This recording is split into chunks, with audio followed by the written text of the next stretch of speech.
دعائے امیر اہل سنت: یا رب المصطفیٰ، جو کوئی 17 صفحات کا رسالہ شراب کی بوتل پڑھ یا سن لے اسے جنت الفردوس میں جگہ نصیب فرما اور اس کی ماں باپ سمیت بے حساب مغفرت فرما، آمین بجاہ خاتم النبیین صلی اللہ علیہ وآلہ وسلم۔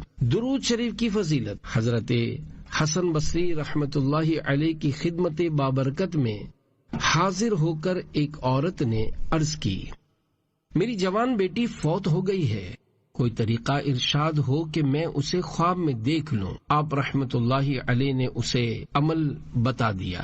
اس نے اپنی مرحومہ بیٹی کو خواب میں تو دیکھا، مگر اس حال میں دیکھا کہ اس کے بدن پر تارکول یعنی ڈامر کا لباس، گردن میں زنجیر اور پاؤں میں بیڑیاں ہیں۔ یہ ہیبت ناک منظر دیکھ کر وہ عورت کانپ اٹھی۔ اس نے دوسرے دن یہ خواب حضرت حسن بصری رحمت اللہ علیہ کو سنایا۔ سن کر آپ رحمت اللہ علیہ بہت مغموم ہوئے۔ کچھ عرصے بعد حضرت حسن بصری رحمت اللہ علیہ نے خواب میں ایک لڑکی کو دیکھا جو جنت میں ایک تخت پر اپنے سر پر تاج سجائے بیٹھی ہے۔ آپ رحمت اللہ علیہ کو دیکھ کر وہ کہنے لگی، میں اسی خاتون کی بیٹی ہوں جس نے آپ کو میری حالت بتائی تھی۔ آپ رحمت اللہ علیہ نے فرمایا، اس کے بقول تو عذاب میں تھی، آخر یہ انقلاب کس طرح آیا؟ مرحومہ بولی، قبرستان کے قریب سے ایک شخص گزرا اور اس نے مصطفیٰ جان رحمت صلی اللہ علیہ وآلہ وسلم پر درود بھیجا۔ اس کے درود شریف پڑھنے کی برکت سے اللہ پاک نے ہم 560 قبر والوں سے عذاب اٹھا لیا۔ صلو علی الحبیب صلی اللہ علی محمد۔ شراب کی بوتل۔ حضرت عمر فاروق اعظم رضی اللہ عنہ ایک بار مدینہ منورہ کی ایک پاکیزہ گلی سے گزر رہے تھے کہ ایک نوجوان سے آمنا سامنا ہو گیا۔ اس نے کپڑوں کے نیچے ایک بوتل چھپا رکھی تھی۔ حضرت عمر فاروق اعظم رضی اللہ عنہ نے پوچھا، اے نوجوان، یہ کپڑوں کے نیچے کیا اٹھا رکھا ہے؟ اس بوتل میں شراب تھی۔ نوجوان کو اسے شراب کہنے کی ہمت نہ پڑی۔ اس نے دل ہی دل میں دعا کی، یا اللہ پاک، مجھے حضرت عمر فاروق اعظم رضی اللہ عنہ کے سامنے شرمندہ اور رسوا نہ فرمانا، ان کے ہاں میری پردہ پوشی فرما لے۔ میں توبہ کرتا ہوں، آئندہ کبھی شراب نہیں پیوں گا۔ اس کے بعد نوجوان نے عرض کی، یا امیر المؤمنین، میں سرکے کی بوتل اٹھائے ہوئے ہوں۔ آپ رضی اللہ عنہ نے فرمایا، مجھے دکھاؤ۔ جب اس نے وہ بوتل آپ رضی اللہ عنہ کے سامنے کی اور حضرت عمر فاروق اعظم رضی اللہ عنہ نے اسے دیکھا تو واقعی وہ سرکہ تھا۔ پیارے پیارے اسلامی بھائیوں، ذرا غور کیجئے کہ جب ایک بندہ بندے سے ڈر کر خلوص دل کے ساتھ تائب ہوا تو اللہ پاک نے اس کی شراب کو سرکے سے بدل دیا۔ اسی طرح اگر کوئی گناہگار بندہ اپنے گناہوں پر شرمسار ہو کر توبہ کر لیتا ہے تو اللہ پاک اس کی نافرمانیوں کی شراب کو فرما برداری کے سرکے میں تبدیل کر دیتا ہے۔ نیز یہ بھی پتہ چلا کہ توبہ بغیر زبان ہلائے دل ہی دل میں بھی کی جا سکتی ہے، کہ حدیث پاک میں ہے، الندم توبۃ، یعنی شرمندگی توبہ ہے۔ یہ بھی معلوم ہوا کہ ہاتھ اٹھا کر زبان سے دعا مانگنا ضروری نہیں، بلکہ لیٹے لیٹے، بیٹھے بیٹھے، چلتے چلتے، زبان ہلائے بغیر دل ہی دل میں بھی دعا مانگی جا سکتی ہے۔ شراب کی مذمت پر آیات مبارکہ۔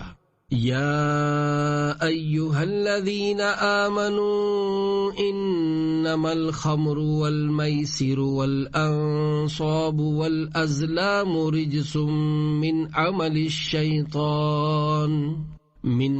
الشیطان فاجتنبوه لعلکم تفلحون۔ انما يريد الشيطان ان يوقع بينكم العداوة والبغضاء في الخمر والميسر ويصدكم عن ذكر الله وعن الصلاة فهل انتم منتهون۔ پارہ 7 سورہ مائدہ آیت 90 اور 91۔ آسان ترجمہ قرآن کنز العرفان۔ اے ایمان والو، شراب اور جوا اور بت اور قسمت معلوم کرنے کے تیر ناپاک شیطانی کام ہی ہیں، تو ان سے بچتے رہو تاکہ تم فلاح پاؤ، یعنی کامیاب ہو۔ شیطان تو یہی چاہتا ہے کہ شراب اور جوئے کے ذریعے تمہارے درمیان دشمنی اور بغض و کینہ ڈال دے اور تمہیں اللہ کی یاد سے اور نماز سے روک دے، تو کیا تم باز آتے ہو؟ اس آیت مبارکت کے تحت تفسیر صراط الجنان میں ہے۔ اس آیت میں شراب اور جوئے کے نتائج اور وبال یعنی نقصانات بیان فرمائے گئے کہ شراب خوری اور جوئے بازی کا ظاہری دنیاوی وبال تو یہ ہے کہ اس سے آپس میں بغض اور عداوتیں یعنی نفرتیں اور دشمنیاں پیدا ہوتی ہیں، جبکہ ظاہری دینی وبال یہ ہے کہ جو شخص ان برائیوں میں مبتلا ہو وہ ذکر الہی اور نماز کے اوقات کی پابندی سے محروم ہو جاتا ہے۔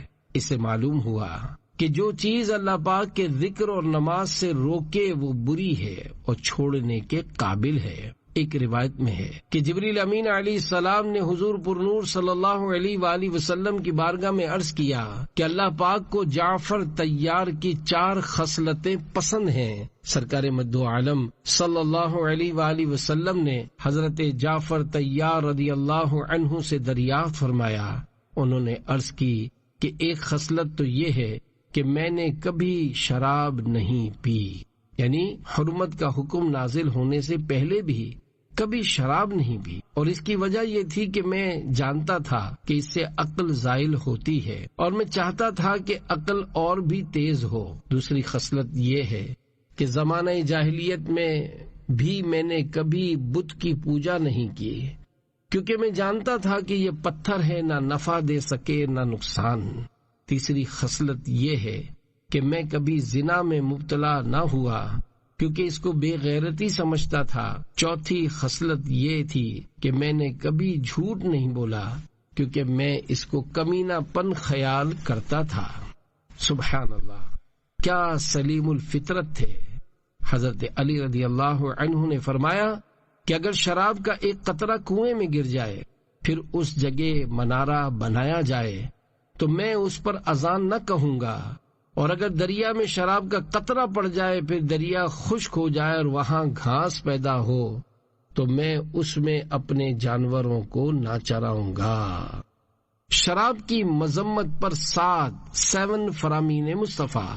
نمبر 1، حضرت وائل حضرمی رضی اللہ عنہ سے روایت ہے کہ طارق بن سوید رضی اللہ عنہ نے شراب کے بارے میں دریافت کیا تو حضور صلی اللہ علیہ وآلہ وسلم نے ان کو منع فرما دیا۔ انہوں نے عرض کی، میں صرف دوا کے لیے شراب بناتا ہوں۔ حضور صلی اللہ علیہ وآلہ وسلم نے فرمایا، یہ دوا نہیں بلکہ بیماری ہے۔ نمبر 2، حضرت عبداللہ بن عمر رضی اللہ عنہما سے روایت ہے کہ رسول اللہ صلی اللہ علیہ وآلہ وسلم نے ارشاد فرمایا، جو شراب پی لے 40 دن تک اس کی نماز قبول نہیں ہوگی، لیکن اگر اس نے توبہ کر لی تو اللہ پاک اس کی توبہ قبول فرما لے گا۔ پھر اگر دوبارہ اس نے شراب پی لی تو پھر 40 دن تک اس کی نماز قبول نہیں ہوگی، لیکن اگر اس نے توبہ کر لی تو اللہ پاک اس کی توبہ قبول فرمائے گا۔ پھر اگر اس نے تیسری بار شراب پی لی تو پھر 40 دن تک اس کی نماز قبول نہیں ہوگی، لیکن اگر اس نے توبہ کر لی تو اللہ پاک اس کی توبہ قبول فرمائے گا۔ پھر اگر چوتھی مرتبہ اس نے شراب پی لی تو پھر 40 دن تک اس کی نماز قبول نہیں ہوگی، لیکن اس کے بعد اگر اس نے توبہ کی تو اس کی توبہ قبول نہیں ہوگی۔ شیخ حق شاہ عبد الحق محدث دہلوی رحمت اللہ علیہ اس حدیث پاک کی شرح میں فرماتے ہیں، چوتھی مرتبہ شراب پینے کے بعد جو توبہ قبول نہ ہونے کا ارشاد فرمایا گیا، یہ گناہ کی سنگینی کو بیان کرنے اور ڈرانے کے لیے ہے، کیونکہ در حقیقت اگر سچی توبہ کی جائے تو اللہ پاک کے فضل سے وہ ضرور قبول ہوگی، یا پھر یہ مراد ہے کہ چوتھی مرتبہ پینے کے بعد اللہ پاک اسے توبہ کی توفیق ہی نہ دے گا بلکہ وہ گناہ کی ڈھٹائی پر مرے گا اور اسے نہر الخبال سے پلائے گا۔ راوی سے پوچھا گیا کہ نہر الخبال کیا ہے، تو انہوں نے بتایا کہ وہ نہر جو دوزخیوں کے پیپ سے جاری ہوگی۔ نمبر 3، حضرت ابو موسیٰ اشعری رضی اللہ عنہ سے روایت ہے کہ نبی کریم صلی اللہ علیہ وآلہ وسلم نے ارشاد فرمایا، 3 شخص جنت میں داخل نہ ہوں گے، یعنی شراب کی مداومت کرنے یعنی ہمیشہ پینے والا، اور قاطع رحم یعنی رشتہ داری توڑنے والا، اور جادو کی تصدیق کرنے والا۔ حضرت علامہ علی قاری رحمت اللہ علیہ اس حدیث پاک کے اس حصے اور جادو کی تصدیق کرنے والا کے تحت فرماتے ہیں، اس سے مراد وہ شخص ہے جو جادو کی تاثیر بھی ذاتی ہی یعنی اس میں اللہ کے دیے بغیر خود بخود تاثیر ہونے کا قائل ہو۔ نمبر 4، حضرت عبداللہ ابن عباس رضی اللہ عنہما سے روایت ہے کہ نبی کریم صلی اللہ علیہ وآلہ وسلم نے ارشاد فرمایا، دائمی طور پر شراب پینے والا اگر اسی حالت میں مر گیا تو وہ دربار خداوندی میں قیامت کے روز اس طرح آئے گا جیسے کہ ایک بت پرست، یعنی بغیر توبہ کیے شرابی رہتا ہوا مرے تو اللہ پاک اس پر ایسا ناراض ہوگا جیسا بت پرست پر ناراض ہوگا۔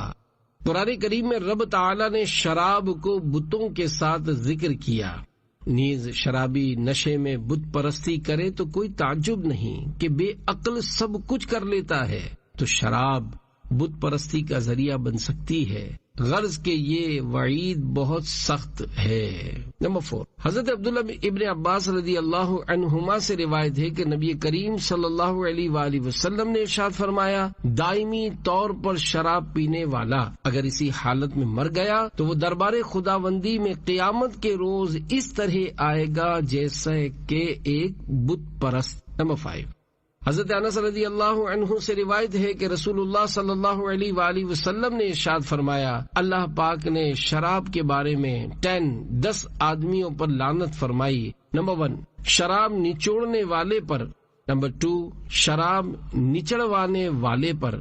نمبر 3، شراب پینے والے پر۔ نمبر 4، شراب اٹھانے والے پر۔ نمبر 5، اس پر جس کی طرف شراب اٹھا کر لے جائے گی۔ نمبر 6، شراب پلانے والے پر۔ نمبر 7، شراب کی قیمت کھانے والے پر۔ نمبر 8، شراب بیچنے والے پر۔ نمبر 9، شراب خریدنے والے پر۔ نمبر 10، اس پر جس کے لیے شراب خریدی گئی ہو۔ نمبر 6، حضرت ابو مالک اشعری رضی اللہ عنہ سے روایت ہے کہ نبی اکرم صلی اللہ علیہ وآلہ وسلم نے ارشاد فرمایا، میری امت کے کچھ لوگ شراب پیئیں گے اور اس کا نام بدل کر کچھ اور رکھیں گے، ان کے سروں پر باجے بجائے جائیں گے اور گانے والیاں گائیں گی، اللہ پاک انہیں زمین میں دھسا دے گا اور ان میں سے کچھ لوگوں کو بندر اور سور بنا دے گا۔ 7، حضرت ابو امامہ رضی اللہ عنہ سے روایت ہے کہ رسول اللہ صلی اللہ علیہ وآلہ وسلم نے فرمایا، اللہ پاک فرماتا ہے، قسم ہے میری عزت کی، میرا جو بندہ شراب کا ایک گھونٹ بھی پیے گا میں اس کو اتنی ہی پیپ پلاؤں گا، اور جو بندہ میرے خوف سے اسے چھوڑے گا میں اس کو حوض قدس یعنی جنتی چشمے سے پلاؤں گا۔ شراب کسے کہتے ہیں؟ ہر وہ بہنے والی چیز یعنی لیکوڈ جس کے پینے سے نشہ انٹاکسیکیشن آتا ہو شراب ہے، چاہے کسی بھی چیز سے بنائی گئی ہو۔ شراب پینے کا حکم۔ شراب پینا سخت کبیرہ گناہ ہے۔ شراب پینے کی چند وجوہات۔ نمبر 1، شراب پینے والے لوگوں کے پاس اٹھنا بیٹھنا۔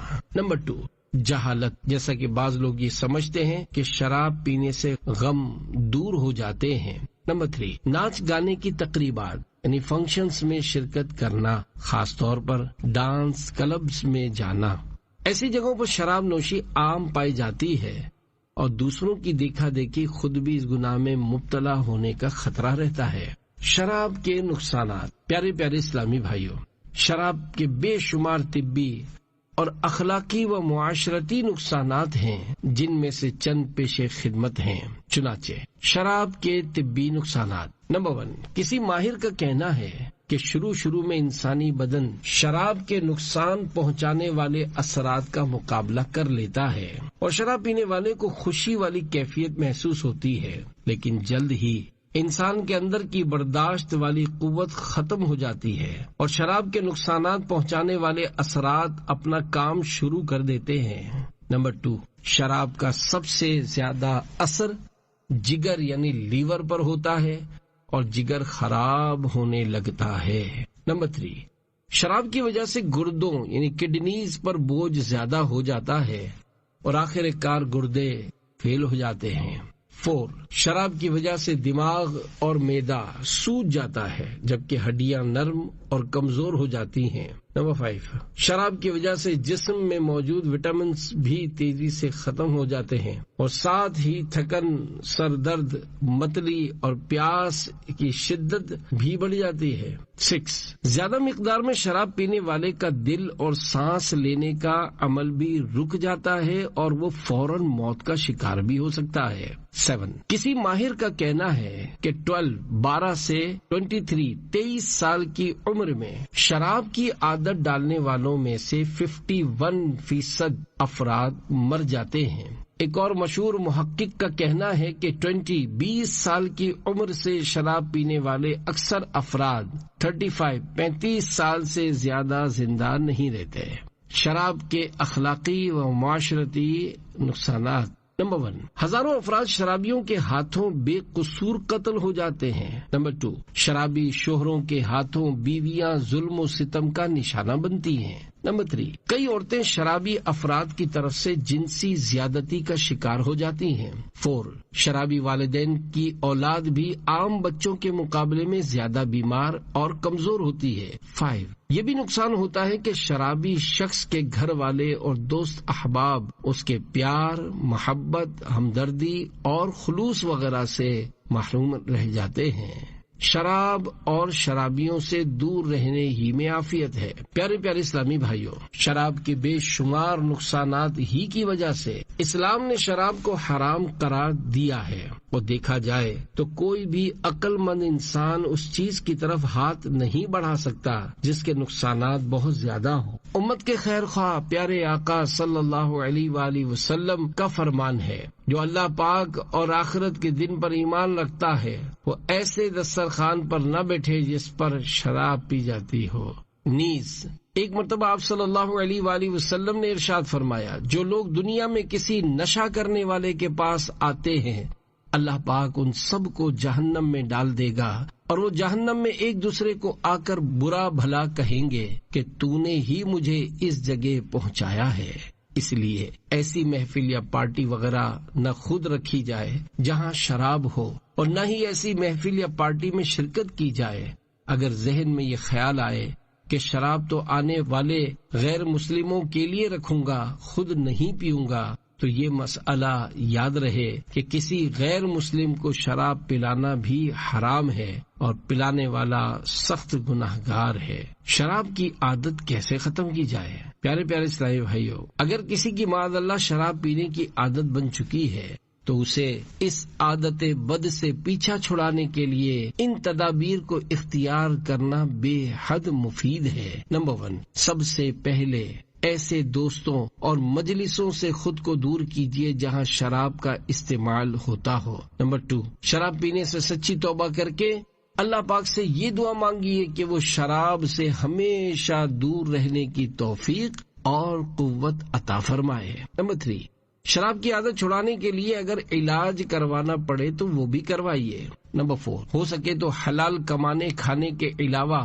جو وقت ملے اسے فارغ گزارنے کے بجائے نیکی کے کاموں، مثلا سنتوں بھرے اجتماعات، عاشقان رسول کی صحبت اور مدنی قافلوں میں سفر کر کے گزاریے۔ 5، اگر کبھی شیطان دوبارہ شراب پینے پر ابھارنا شروع کرے تو احادیث مبارکہ میں بیان کیے گئے ان عذابات کا تصور اپنے دل میں جمائیے۔ شراب پیوں گا تو قیامت کے دن پیاسا اٹھایا جاؤں گا، شراب پیوں گا تو دل سے ایمان کا نور نکل جائے گا، شراب پیوں گا تو دوزخ میں فرشتے لوہے کے گرز ماریں گے، شراب پیوں گا تو جنت کی خوشبو بھی سونگھنے کو نہیں ملے گی، شراب پیوں گا تو لعنت کا مستحق ٹھہروں گا، شراب شراب پیوں گا تو دوزخ میں کھولتا ہوا پانی پلایا جائے گا، شراب پیوں گا تو خنزیر یعنی پگ بنا دیا جاؤں گا۔ توبہ کی ترغیب، توبہ کی بڑی اہمیت ہے، اور یہ اللہ پاک کا ہم پر کرم ہے کہ اس نے ہمیں توبہ جیسی نعمت عطا فرمائی ہے۔ بندہ کتنا خوش نصیب ہے کہ اگر بتقاضۂ بشریت اس سے جھوٹ، غیبت، شراب نوشی یا کوئی اور گناہ سرزد ہو جائے اور پھر وہ اللہ پاک کی بارگاہ میں شرمندہ ہو کر معافی مانگ لے تو اسے معافی مل جاتی ہے۔ قرآن پاک میں توبہ کرنے کی ترغیب دلائی گئی ہے، چنانچہ اللہ پاک ارشاد فرماتا ہے، یا ایھا الذین آمنوا توبوا الی اللہ توبۃ نصوحا۔ آسان ترجمہ قرآن کنز العرفان۔ اے ایمان والو، اللہ کی طرف ایسی توبہ کرو جس کے بعد گناہ کی طرف لوٹنا نہ ہو۔ ایک اور مقام پر ارشاد ہوتا ہے، وَهُوَ الَّذِي يَقْبَلُ التَّوْبَةَ عَنْ عِبَادِهِ وَيَعْفُو عَنِ السَّيِّئَاتِ۔ آسان ترجمہ قرآن کنز العرفان۔ اور وہی ہے جو اپنے بندوں سے توبہ قبول فرماتا ہے اور گناہوں سے درگزر فرماتا ہے۔ حدیث پاک میں ہے، التائب من الذنب کمن لا ذنب لہ، یعنی گناہ سے توبہ کرنے والا ایسا ہے گویا اس نے گناہ کیا ہی نہیں۔ لہذا ہر اسلامی بھائی اور اسلامی بہن کو چاہیے کہ وہ توبہ سے غفلت نہ کرے۔ جب کہا عصیاں سے میں نے سخت لاچاروں میں ہوں، جن کے پلے کچھ نہیں ان خریداروں میں ہوں، تیری رحمت کے لیے شامل گناہ گاروں میں ہوں، بول اٹھی رحمت نہ گھبرا میں مددگاروں میں ہوں۔ گناہ کی یاد نے پسینے سے شرابور کر دیا۔ حضرت عتبۃ الغلام رحمت اللہ علیہ بہت بڑے ولی اللہ گزرے ہیں۔ ایک بار آپ رحمت اللہ تعالی علیہ کسی مقام سے گزرے تو ایک مکان کے قریب کھڑے ہو گئے۔ رقت طاری ہونے کے اسباب آپ رحمت اللہ علیہ پسینے سے شرابور تھے۔ کسی نے پوچھا، حضور یہاں آپ کی یہ حالت کیسے ہو گئی؟ فرمانے لگے، ایک دور میں اس مکان میں مجھ سے کوئی گناہ سرزد ہوا تھا، لہذا جب بھی میں یہاں سے گزرتا ہوں تو مجھے اپنا وہ گناہ شدت سے یاد آتا ہے اور مجھے بہت ندامت ہوتی ہے، اس وجہ سے یہاں میری یہ حالت ہوئی۔ حضرت عتبۃ الغلام کی توبہ۔ حضرت عتبۃ الغلام رحمت اللہ علیہ کسی دور میں بہت گناہ کیا کرتے، شراب پیتے اور دیگر برائیوں میں ملوث رہتے تھے۔ ان کی اصلاح کا سبب کیا ہوا اسے دل کے کانوں سے سنیے۔ چنانچہ حضرت حسن بصری رحمت اللہ علیہ کسی اجتماع میں بیان فرما رہے تھے۔ اس دوران آپ رحمت اللہ علیہ نے پارہ 27 سورہ حدید آیت نمبر 5-6 کا یہ حصہ تلاوت فرمایا۔ أَلَمْ يَأْنِ لِلَّذِينَ آمَنُوا أَن تَخْشَعَ قُلُوبُهُمْ لِذِكْرِ اللَّهِ وَمَا نَزَلَ مِنَ الْحَقِّ۔ آسان ترجمہ قرآن کنز العرفان۔ کیا ایمان والوں کے لیے ابھی وہ وقت نہیں آیا کہ ان کے دل اللہ کی یاد اور اس حق کے لیے جھک جائیں جو نازل ہوا ہے؟ حضرت حسن بصری رحمت اللہ علیہ اس آیت کریمہ کی تفسیر بیان کرنے لگے۔ آپ رحمت اللہ علیہ کی زبان میں اس قدر تاثیر تھی کہ لوگ سن کر رو رہے تھے۔ اتنے میں ایک نوجوان کھڑا ہو گیا اور کہنے لگا، اے شیخ، اگر مجھے جیسا گناہ گار بھی اپنے گناہوں سے توبہ کرے تو کیا اللہ پاک قبول فرما لے گا؟ حضرت حسن بصری رحمت اللہ علیہ نے ارشاد فرمایا، ہاں، اللہ پاک تیرے گناہوں کو معاف فرما دے گا۔ حضرت عتبۃ الغلام رحمت اللہ علیہ بھی وہیں قریب بیٹھے تھے۔ جب انہوں نے یہ سنا تو ان کا چہرہ زرد پڑ گیا، تھر تھر کانپنے لگے اور پھر ان کے منہ سے ایک زوردار چیخ نکلی اور بے ہوش ہو کر گر پڑے۔ حضرت حسن بصری رحمت اللہ علیہ نے عربی زبان میں چند اشعار پڑھے جن کا ترجمہ کچھ یوں ہے، اے اللہ پاک کے نافرمان جوان، جانتا ہے نافرمانی کی سزا کیا ہے؟ نافرمانوں کے لیے پرشور جہنم ہے اور بروز محشر رب اکبر کی سخت ناراضی ہے۔ گر تو جہنم پر راضی ہے تو بے شک گناہ جاری رکھ، ورنہ گناہوں سے باز آ جا، تو نے اپنے گناہوں کے بدلے اپنی جان کو رہن یعنی گروی رکھ دیا ہے، اس کو چھڑانے کی کوشش کر۔ حضرت عتبۃ الغلام رحمت اللہ علیہ نے پھر چیخ ماری اور بے ہوش ہو گئے۔ جب ہوش آیا تو کہنے لگے، اے شیخ، کیا مجھ جیسے مشہور زمانہ گناہ گار کی بھی رب رحیم توبہ قبول فرما لے گا؟ تو حضرت حسن بصری رحمت اللہ علیہ نے ارشاد فرمایا، معاف کرنے والا پروردگار ظالم بندے کی بھی توبہ قبول فرما لیتا ہے۔ حضرت عتبۃ الغلام رحمت اللہ علیہ نے اس وقت سر اٹھا کر اللہ پاک سے 3 دعائیں مانگی۔ نمبر 1، اے اللہ، اگر تو نے میرے گناہوں کو معاف اور میری توبہ کو قبول کر لیا ہے تو ایسے حافظے اور عقل سے میری عزت افزائی فرما کہ میں قرآن پاک اور علوم دینیہ میں سے جو کچھ بھی سنوں اسے کبھی نہ بھولوں۔ نمبر 2، اے اللہ، مجھے ایسی پرسوز آواز عنایت فرما کہ میری قرات سن کر سخت سے سخت دل بھی موم ہو جائے۔ نمبر 3، اے اللہ، مجھے رزق حلال عطا فرما اور ایسے طریقے سے دے جس کا میں تصور بھی نہ کر سکوں۔ اللہ پاک نے حضرت عتبۃ الغلام رحمت اللہ علیہ کی 3 دعائیں قبول فرما لی۔ آپ رحمت اللہ علیہ کا حافظہ بہت قوی ہو گیا۔ جب آپ رحمت اللہ علیہ قرآن پاک کی تلاوت کرتے تو جو سنتا وہ گناہوں سے توبہ کر لیتا، اور آپ رحمت اللہ علیہ کے گھر روزانہ 1 پیالہ شوربے کا اور 2 روٹیاں رزق حلال سے پہنچ جاتی اور کسی کو پتہ نہ چلتا کہ یہ کون رکھ گیا ہے۔ حضرت عتبۃ الغلام رحمت اللہ علیہ کی ساری زندگی میں ایسا ہوتا رہا۔ اس واقعے کو نقل کرنے کے بعد حضرت امام محمد بن محمد غزالی رحمت اللہ علیہ فرماتے ہیں، یہ ایسے شخص کا حال ہے جس نے اللہ پاک سے لو لگائی، یعنی اس کی بارگاہ میں توبہ کی۔ گناہ لکھنے والے نوجوان پر رحمت الہی۔ ایک نوجوان اللہ پاک سے بہت ڈرتا تھا، اور جب بھی اس سے کوئی گناہ سرزد ہوتا وہ اسے اپنی ڈائری میں لکھ لیتا۔ ایک بار جب اس نوجوان سے کوئی گناہ سرزد ہوا اور اس نے حسب معمول اپنے اس گناہ کو لکھنے کے لیے اپنی ڈائری کھولی تو اس پر پارہ 19 سورہ فرقان کی آیت نمبر 70 کا یہ حصہ تحریر تھا، فَأُولَئِكَ يُبَدِّلُ اللَّهُ سَيِّئَاتِهِمْ حَسَنَاتٍ وَكَانَ اللَّهُ غَفُورًا رَحِيمًا۔ آسان ترجمہ قرآن کنز العرفان۔ تو ایسوں کی برائیوں کو اللہ نیکیوں سے بدل دے گا اور اللہ بخشنے والا مہربان ہے۔ پیارے پیارے اسلامی بھائیوں، جھوم جائیے، اللہ پاک کی رحمت بہت وسیع ہے اور ہم گناہ گاروں کے لیے اس کی رحمت کے دروازے کھلے ہیں۔ بس ہمیں گناہوں پر شرمندگی اور ندامت اختیار کرنی ہے۔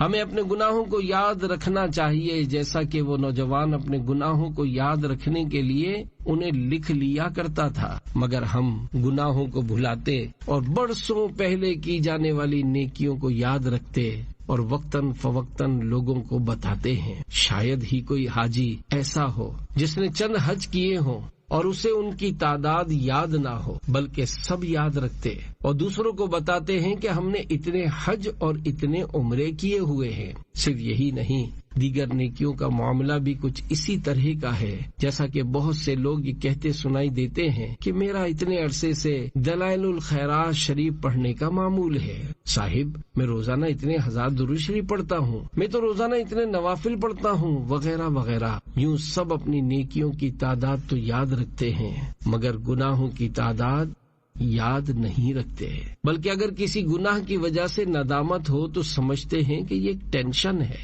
اسے بھلا دیا جائے۔ اس طرح اپنے گناہوں کو بھلانے کی فکر میں ہوتے ہیں، حالانکہ اصول یہ ہے کہ بندہ نیکیاں کر کے بھول جائے اور گناہ یاد رکھے، کیونکہ نیکیاں یاد رکھنے کا فائدہ نہیں ہے، بلکہ اگر نیکیاں یاد رکھ کر پھولتا رہا اور دوسروں کو بتاتا رہا تو ریاکاری کی صورت میں نقصان ہو سکتا ہے، جبکہ گناہ یاد رکھنے کا فائدہ ہے کہ گناہ یاد رہے گا تو ندامت ہوتی رہے گی، دل جلتا رہے گا اور کبھی سچی توبہ کی توفیق نصیب ہو جائے گی۔ نیز اگر گناہ پر ندامت ہوتی رہے گی اور دل جلتا رہے گا تو انشاءاللہ اس کا بھی فائدہ ہوگا، جیسا کہ گناہ لکھنے والے نوجوان کے واقعے میں آپ نے ملاحظہ فرمایا۔ کہ اس نوجوان سے جب بھی کبھی گناہ ہو جاتا تو وہ ندامت سے اسے اپنی ڈائری میں لکھ لیتا، جس کا فائدہ یہ ہوا کہ خط قدرت سے اس کی ڈائری میں پارہ 19 سورہ فرقان کی آیت نمبر 70 کا یہ حصہ فَأُولَئِكَ يُبَدِّلُ اللَّهُ سَيِّئَاتِهِمْ حَسَنَاتٍ وَكَانَ اللَّهُ غَفُورًا رَحِيمًا لکھ دیا گیا۔ عصیاں سے کبھی ہم نے کنارہ نہ کیا، پر تو نے دل آزردہ ہمارا نہ کیا۔ ہم نے تو جہنم کی بہت کی تجویز، لیکن تیری رحمت نے گوارا نہ کیا۔ توبہ کے بارے میں پوچھنے والی خاتون حضرت ابو ہریرہ رضی اللہ عنہ فرماتے ہیں کہ ایک رات میں سرکار صلی اللہ علیہ وآلہ وسلم کے ساتھ نماز عشاء پڑھ کر باہر نکلا۔ راستے میں مجھے ایک خاتون ملی۔ اس نے مجھ سے پوچھا، میں نے ایک گناہ کر لیا ہے، کیا میں توبہ کر سکتی ہوں؟ میں نے پوچھا، تو نے کون سا گناہ کیا ہے؟ بولی، میں نے بدکاری کی تھی، اور جب اس سے بچہ پیدا ہوا تو میں نے اسے قتل کر دیا۔ میں نے اس سے کہا، تو تباہ ہو گئی اور تیرے لیے کوئی توبہ نہیں ہے۔ وہ عورت صدمے سے بے ہوش ہو کر گر پڑی اور میں اپنی راہ چل دیا۔ پھر میرے دل میں خیال آیا کہ میں نے سرکار صلی اللہ علیہ وآلہ وسلم سے پوچھے بغیر اس عورت کو یہ بات کیوں کہہ دی؟ چنانچہ میں تاجدار رسالت صلی اللہ علیہ وآلہ وسلم کی خدمت میں حاضر ہوا، سارا واقعہ بیان کیا۔ اللہ پاک کے پیارے محبوب صلی اللہ علیہ وآلہ وسلم نے ارشاد فرمایا، تم نے بہت برا کیا، کیا تم نے یہ آیت نہیں پڑھی؟ والذین لا يدعون مع اللہ الہا آخر۔ آسان ترجمہ قرآن کنز العرفان۔ اور وہ جو اللہ کے ساتھ کسی دوسرے معبود کی عبادت نہیں کرتے۔ حضرت ابو ہریرہ رضی اللہ عنہ فرماتے ہیں، جو ہی میں نے یہ بات سنی میں اس عورت کی تلاش میں نکل پڑا اور ہر ایک سے پوچھنے لگا، مجھے اس عورت کا پتہ بتاؤ جس نے مجھ سے مسئلہ پوچھا تھا، یہاں تک کہ اس عورت کو تلاش کرنے کی وجہ سے بچے مجھے پاگل سمجھنے لگے۔ بالآخر میں نے اس عورت کو تلاش کر ہی لیا اور اسے یہ آیت سنی، جب میں فَأُولَئِكَ يُبَدِّلُ اللَّهُ سَيِّئَاتِهِمْ حَسَنَاتٍ پارہ 19 سورہ فرقان آیت 70 آسان ترجمہ قرآن کنز العرفان۔ تو ایسوں کی برائیوں کو اللہ نیکیوں سے بدل دے گا تک سنا چکا تو وہ خوشی سے دیوانی ہو گئی اور کہنے لگی، میں نے اپنا باغ اللہ پاک اور اس کے رسول صلی اللہ علیہ وآلہ وسلم کے لیے بخش دیا۔ پیارے پیارے اسلامی بھائیوں، ہمیں اللہ پاک کی رحمت سے مایوس نہیں ہونا چاہیے، توبہ سے ہرگز غفلت نہیں کرنی چاہیے، وقتاً فوقتاً توبہ کرتے رہنا چاہیے۔ کر لے توبہ، رب کی رحمت ہے بڑی، قبر میں ورنہ سزا ہوگی کڑی۔ صلو علی الحبیب صلی اللہ علی محمد۔ نیک نمازی بننے کا نسخہ۔ خوف خدا و عشق مصطفیٰ صلی اللہ علیہ وآلہ وسلم کے حصول کے لیے ہر ہفتے کو عشاء کی نماز کے بعد امیر اہل سنت دامت برکاتہم العالیہ کا مدنی مذاکرہ دیکھنے سننے، اور ہر جمعرات مغرب کی نماز کے بعد عاشقان رسول کی دینی تحریک دعوت اسلامی کے ہفتہ وار سنت و برے اجتماع میں بنیت ثواب ساری رات گزارنے کی التجا ہے۔ عشاء کے بعد بے شک وہیں آرام فرما لیجیے، اور اللہ پاک توفیق دے تو تہجد بھی ادا کیجیے۔ ہر ماہ کم از کم 3 دن کے مدنی قافلے میں سنت و بھرا سفر اور روزانہ جائزے کے ذریعے نیک اعمال نامی رسالہ پر کر کے ہر اسلامی ماہ کی پہلی تاریخ کو اپنے یہاں کے ذمہ دار کو جمع کروانے کا معمول بنا لیجیے۔ انشاءاللہ اس کی برکت سے پابند سنت بننے، گناہوں سے نفرت کرنے اور ایمان کی حفاظت کے لیے فکر مند رہنے کا ذہن بنے گا۔